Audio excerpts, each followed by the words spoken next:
दिग्रसमध्ये भर पावसात राम जन्मोत्सव जल्लोषात साजरा.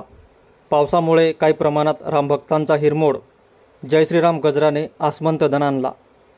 गेल्या 500 वर्षानंतर प्रभू श्रीरामचंद्र हे अयोध्यास्थित मंदिरातील आपल्या मूळ गाभाऱ्यात विराजमान झाले आहेत. रामललाचा हा पहिलाच जन्मोत्सव असल्याने यंदाच्या रामनवमीला अनन्यसाधारण महत्त्व प्राप्त झाले आहे. ढोल ताशांचा गजर, डीजेचा दणदणाट, विविध वाद्यांची मेजवानी, भगवे झेंडे, प्रभू श्रीरामचंद्रांचे चित्ररथ, भगवामय वातावरण यांसह शेकडोंच्या संख्येने उत्साहाने भारलेले तरुण जणू काही अयोध्या नगरी दिग्रसमध्ये अवतरले की काय असे चित्र श्रीराम जन्मोत्सव समितीच्या वतीने आयोजित रामनवमीनिमित्त काढण्यात आलेल्या शोभायात्रेत दिसून आले. यावेळी संपूर्ण दिग्रस नगरी राममय झाली होती. मात्र अवकाळी पावसाने आकस्मिक जोरदार हजेरी लावल्याने रामभक्तांचा हिरमोड झाला होता. मात्र पाऊस थांबल्याबरोबर रामभक्तांनी उत्साहाने मिरवणूक काढली. प्रभू श्रीरामचंद्र हे समस्त भारतीयांचे आराध्य दैवत आहेत.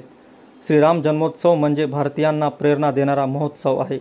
त्यामुळे दिग्रस शहरातील श्रीराम जन्मोत्सव समितीच्या वतीने शोभायात्रेसह विविध कार्यक्रमांचे आयोजन करण्यात आले होते.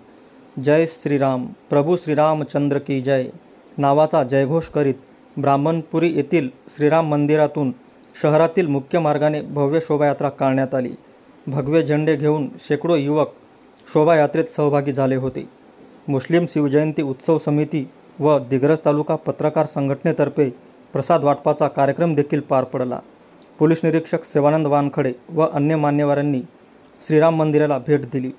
प्रभू श्रीरामाची भव्य आकर्षक मूर्ती, चित्ररथ, प्रबोधनात्मक झाकी सर्वांचे लक्ष वेधून घेत होत्या.